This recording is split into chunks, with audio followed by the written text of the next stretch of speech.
আসসালামু আলাইকুম রহমতুল্লাহ। সুপ্রিয় নবম দশম দাখিল এবং এসএসসি 2026 এবং 27-এর বন্ধুরা, আজকে আলোচনা করব মাদ্রাসা বোর্ড 2025 সালে গণিত সিকিউ এর একটা গুরুত্বপূর্ণ সমাধান। সুপ্রিয় শিক্ষার্থী বন্ধুরা, মাদ্রাসা বোর্ড 2025 সালে দূরত্ব এবং উচ্চতা থেকে একটা খুব গুরুত্বপূর্ণ একটা অঙ্ক এসেছে, যেটা দাখিল এবং জেনারেল এসএসসি দ্বারা আছে, উভয়ের জন্যই প্রয়োজন। সুপ্রিয় শিক্ষার্থী বন্ধুরা, চলো আমরা এই প্রশ্নের সমাধানটাই দেখে নিই আর কি। যে মাদ্রাসা বোর্ড 2025 প্রশ্নটার দিকে লক্ষ্য করো, যে 72 মিটার লম্বা একটি খুঁটি ভেঙ্গে সম্পূর্ণ বিচ্ছিন্ন না হয়ে ভূমির সাথে 30 ডিগ্রি কোণ উৎপন্ন করে। তাহলে কি, একটা খুঁটির দৈর্ঘ্য হচ্ছে 72 মিটার, অর্থাৎ 72 মিটার লম্বা একটা খুঁটি, ওকে, ভেঙ্গে সম্পূর্ণ বিচ্ছিন্ন না হয়ে অর্থাৎ ভেঙে গেছে একটা খুঁটি, 72 মিটার লম্বা একটা খুঁটি ভেঙে গেছে কিন্তু সম্পূর্ণ বিচ্ছিন্ন হয়নি। দ্যাট মিনস খুঁটিটা লেগেছিল, সম্পূর্ণ বিচ্ছিন্ন না হয়ে কোথায় কোণ উৎপন্ন করেছে? ভূমির সাথে 30 ডিগ্রি কোণ উৎপন্ন করেছে। এখন প্রশ্ন নম্বর ক হচ্ছে, উদ্দীপকের আলোকে সংক্ষিপ্ত বর্ণনা সহ চিত্রটি অঙ্কন করো। এটা হচ্ছে জাস্ট এই প্রশ্ন যেটা দেওয়া আছে সেটা একটা মোটামুটি একটা চিত্র আর সামান্য একটু বর্ণনা লিখতে হবে। প্রশ্ন নম্বর খ হচ্ছে, খুঁটিটি কত উঁচুতে ভেঙেছিল। আর গ নম্বর প্রশ্নটা হচ্ছে, যদি ভাঙ্গা অংশ দণ্ডায়মান অংশের সাথে 45 ডিগ্রি কোণ উৎপন্ন করে তাহলে ভাঙ্গা অংশের দৈর্ঘ্য নির্ণয় করে। এটা আমরা পরে ভাববো, আপাতত আমরা ক আর খ সলভ করে নিই। ক নম্বর প্রশ্নের দিকে লক্ষ্য করো প্রিয় শিক্ষার্থী বন্ধুরা, প্রশ্ন নম্বর ক। তাহলে কি বলছে? উদ্দীপকের আলোকে সংক্ষিপ্ত পরিচয় সহ একটি চিত্র অঙ্কন করা আছে। লক্ষ্য করো, এটা একটা খুঁটি, ওকে, এটা 72 মিটার লম্বা একটা খুঁটি। 72 মিটার লম্বা একটা খুঁটি সম্পূর্ণ বিচ্ছিন্ন না হয়ে এই জায়গাতে ভেঙে গিয়েছে, ভেঙে গিয়ে ভূমির সাথে 30 ডিগ্রি কোণ উৎপন্ন করছে। জাস্ট কোণটা কোথায় উৎপন্ন করছে? এই যে ভূমির সাথে 30 ডিগ্রি কোণ উৎপন্ন করেছে। ধরে নিলাম এটা এ, এটা বি, এটা সি আর এটা হচ্ছে ডি, ওকে। তাহলে সম্পূর্ণ খুঁটির দৈর্ঘ্য কত? 72 মিটার। এইটা তোমরা মাথায় রাখো। তাহলে 72 মিটার লম্বা একটা খুঁটি, এইটার জাস্ট আমরা চিত্র অঙ্কন করলাম। এখন এই চিত্রের একটি বর্ণনা, আমরা ছোট্ট একটি বর্ণনা লিখব। মনে করি দেখো শিক্ষার্থী বন্ধুরা, মনে করি খুঁটির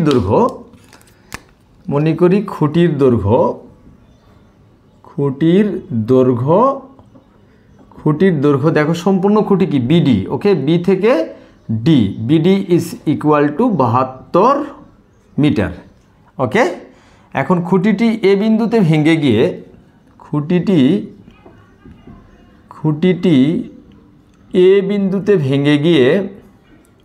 এ বিন্দুতে ভেঙে গিয়ে দেখে লিখবা, খুঁটিটি এ বিন্দুতে ভেঙে গিয়ে সম্পূর্ণ বিচ্ছিন্ন না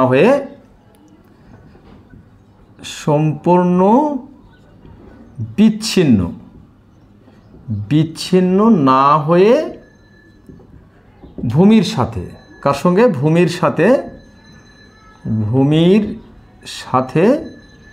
কোণ ACB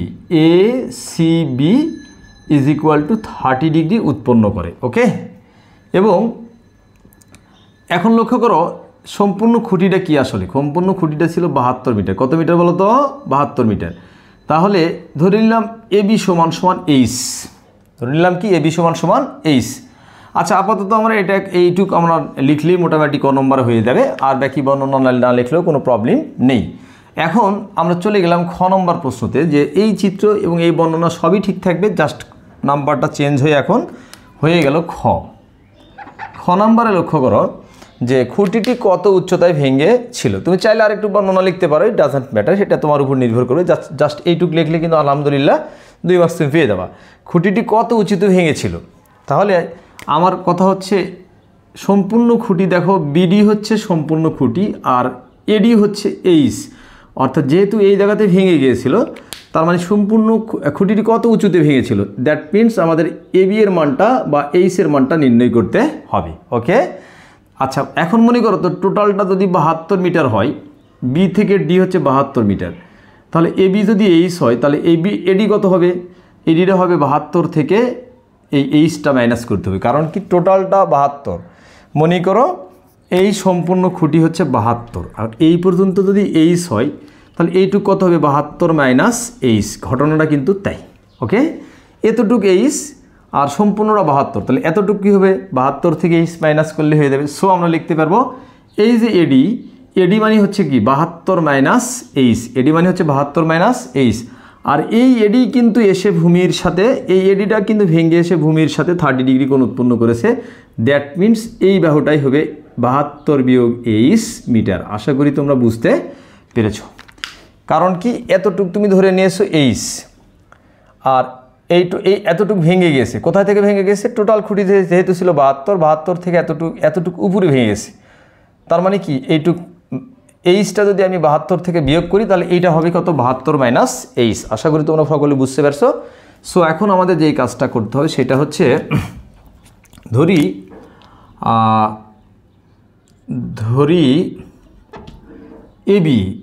AB is equal to H metre, AB সমান সমান এইচ মিটার। তাহলে আমরা কি লিখব?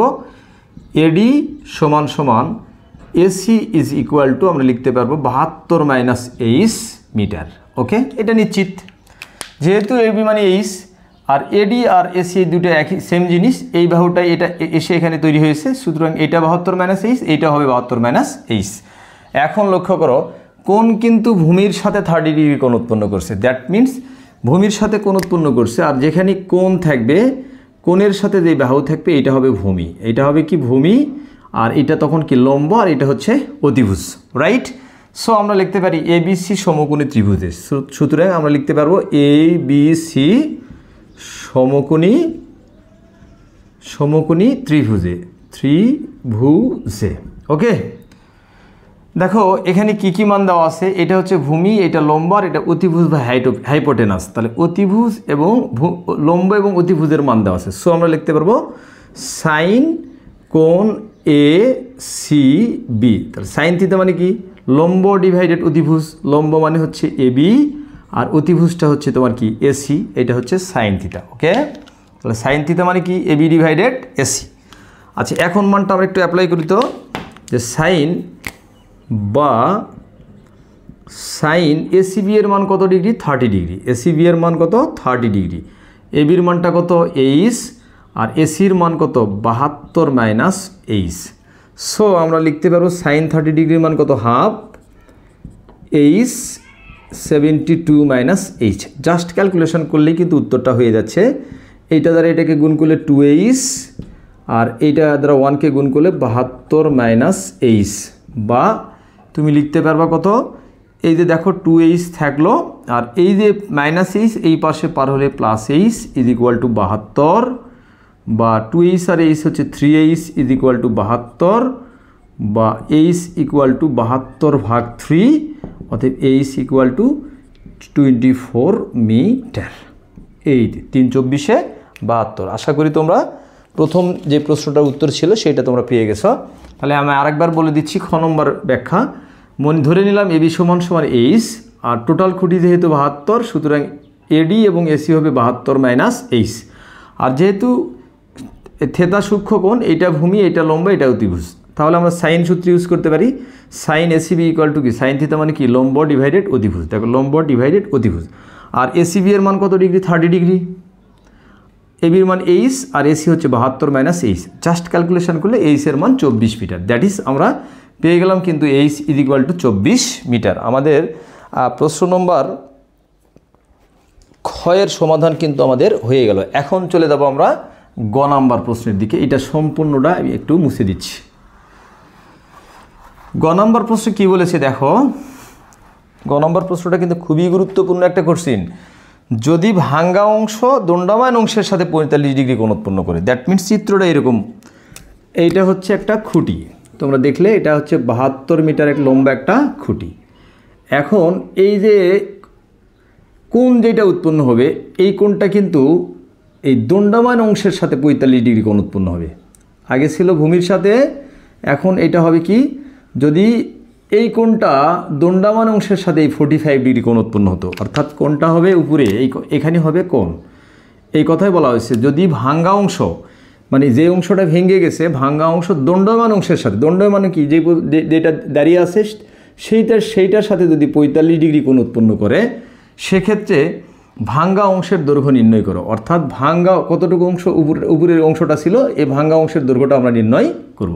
সো চিত্রটা একটু সুন্দর করে দেখো তোমরা, যে এটা হচ্ছে একটা খুঁটি, ওকে, এইটা সে 45 ডিগ্রি, এই কোণটা হচ্ছে 45 ডিগ্রি, ওকে। ধরে নিলাম এটা এ, এটা বি, এটা সি, এটা ডি, ওকে। সেম বর্ণনা, জাস্ট কোণ শুধু চেঞ্জ হয়েছে, কোণ আগে ছিল ভূমির সাথে, এখন হয়েছে দণ্ডবান অংশের সাথে। তাহলে এই টোটাল বাহুর দৈর্ঘ্য হচ্ছে 72 মিটার। আচ্ছা, এইটা যদি এইচ হয় তাহলে এইটা কত হবে? ঠিক আগের নিয়মেই 72 মাইনাস এইচ মিটার, খ নাম্বারের মতোই সব কিছু, জাস্ট কোণটা তোমার শুধু চেঞ্জ হয়ে গেল। কোণ আগে ছিল হচ্ছে ভূমির সাথে, এখন হচ্ছে কোণটা হলো দণ্ডবান অংশের সাথে। দ্যাট মিনস এই কোণটা হচ্ছে 45 ডিগ্রি। ভূমির সাথে না হয়ে কার সাথে হইল বলো তো? দণ্ডবান অংশের সাথে 45 ডিগ্রি কোণ উৎপন্ন হয়েছে। জাস্ট সেম বর্ণনা থাকবে, আমি জাস্ট এইটা প্রুফ মানে মানটা নির্ণয় করে দিচ্ছি, বর্ণনা তোমরা আগের মতোই লিখে নেব আর কি। তাহলে গ নম্বরে আমরা যেই সলভটা দেব সেইটা হচ্ছে কি, যে আমরা এখানে ধরে নিতে পারি, ধরি বর্ণনাটা আমি বাদ দিলাম, তোমরা একটু লিখে নিও। ধরি এবি সমান সমান এইচ মিটার, এবি সমান সমান কত? H metre. আচ্ছা, এডি সমান সমান এসি, এটা আমরা লিখতে পারি এডি সমান সমান AC is equal to 72 minus H metre, এটা আমরা লিখব, ওকে। আচ্ছা, এখন যে বিষয়টার দিকে আমাদের লক্ষ্য হবে, কোণ যদি এইটা হয় সেক্ষেত্রে কিন্তু এই বাহুটা কিন্তু ভূমি হিসাবে কাজ করবে, এইটা হবে ভূমি। কোণের সাথে অর্থাৎ সূক্ষ্ম কোণের সাথে যে বাহুটা থাকে সেইটা হয় ভূমি, সেক্ষেত্রে এইটা হবে লম্ব, এটা হবে কি? লম্ব, ওকে। তাহলে এখন দেখো ভূমি আর অতিভুজের মান দেওয়া আছে, সেক্ষেত্রে আমরা কিসের মান? cos থিটা মানে কি? ভূমি ডিভাইডেড অতিভুজ। cos থিটা মানে কি? ভূমি ডিভাইডেড অতিভুজ। যেহেতু কোণটা এইখানে উপরের দিকে অর্থাৎ ভাঙ্গা অংশের সাথে, এখানে যেখানে ভেঙে গেছে সেখানে কোণ উৎপন্নটা হয়েছে, অর্থাৎ কোণ 45 ডিগ্রি, অর্থাৎ কোণের সাথে যেই বাহুটা থাকবে সেটা হবে কি? ভূমি, আর এইটা হবে তোমার অতিভুজ। সো আমরা লিখতে পারবো যে ত্রিভুজ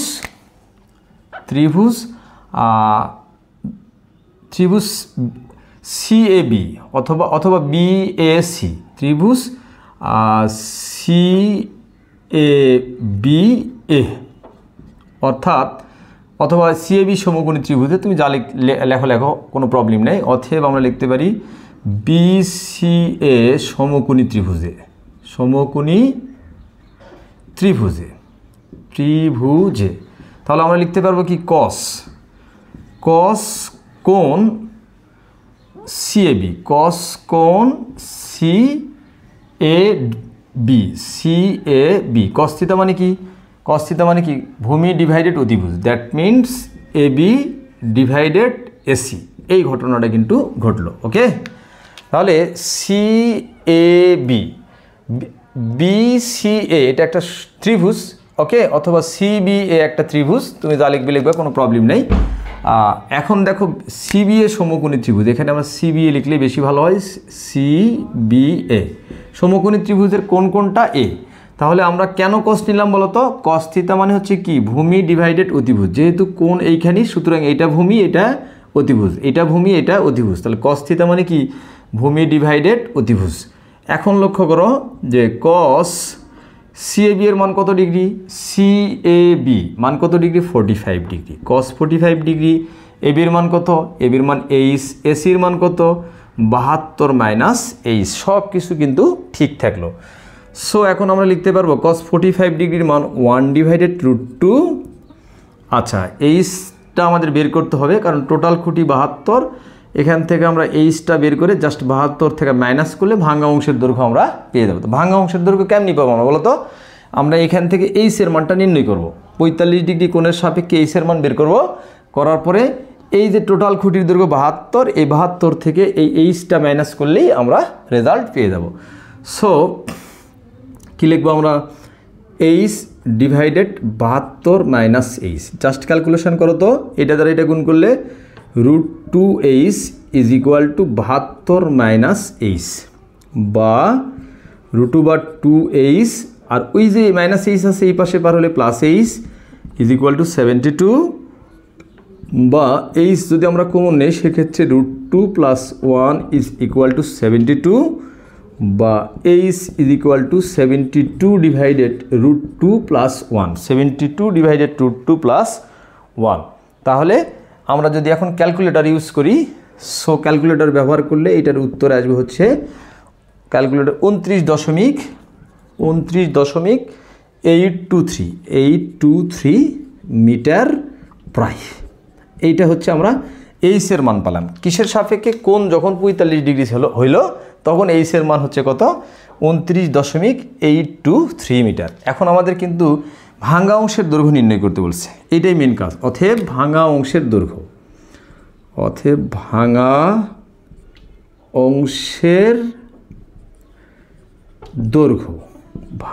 অংশের দৈর্ঘ্য। তাহলে ভাঙা অংশের দৈর্ঘ্য কীভাবে নির্ণয় করব? এই যে টোটাল খুঁটি কত? 72 বিয়োগ এইচের মানটা কত পাইছি আমরা? 29.823 মিটার। জাস্ট মাইনাস করলে যে রেজাল্ট পাবো সেইটা। ভাঙা অংশ কত? এডি। ভাঙা অংশের দৈর্ঘ্য এডি লিখতে পারি, না লিখলেও কোনো প্রবলেম নেই। তাহলে 72 থেকে 29 যদি আমরা একটা মাইনাস করি সেক্ষেত্রে পাবো 42.4218 মিটার প্রায়। এই ছিল আমাদের খুঁটির ভাঙ্গা অংশের দৈর্ঘ্য। তার মানে কি বুঝলে তোমরা? জাস্ট এখানে এসে কাজটা, যে কোণ যখন চেঞ্জ হয়ে গেল তখন এইটা হলো ভূমি আর এটা হলো অতিভুজ। তাহলে cos থিটা মানে কি? ভূমি ডিভাইডেড অতিভুজ। আর cos CAB এর মান কত? এখন 45 ডিগ্রি, AB এর মান এইচ আর AC এর মান 72 মাইনাস এইচ। cos 45 ডিগ্রি মান 1/√2, এইটার সাথে এইটা গুণ, এইটার সাথে এইটা গুণ করলে কি হলো? √2h equal to 72 minus H. এখন দেখো এই যে √2h plus H equal to 72, এখান থেকে এইচ কমন নিলে √2 plus 1 is equal to 72, H is equal to 72 divided √2 plus 1। Calculator use করে আমরা এইচের মান বের করলাম এবং ভাঙ্গা অংশের দৈর্ঘ্য। ভাঙ্গা অংশের দৈর্ঘ্যটা কেমনি নির্ণয় করলাম? টোটাল খুঁটির দৈর্ঘ্য ছিল 72, সেখান থেকে এইচের মান বিয়োগ করলেই ভাঙ্গা অংশের দৈর্ঘ্য আমরা পেয়ে যাবো। আশা করি ছোট্ট একটা ক্লাসের মাধ্যমে তোমরা দাখিল পরীক্ষা 2025 সালে যে দূরত্ব এবং উচ্চতা বিষয়ক যে কোশ্চিনটা ছিল সেই কোশ্চিনের সমাধান তোমরা সকলে বুঝতে পেরেছো। এবং আমার চ্যানেলে তোমরা যারা নতুন, অবশ্যই তোমরা চ্যানেলটি সাবস্ক্রাইব করে পাশে থাকবে। ধন্যবাদ সকলকে। আল্লাহ হাফেজ।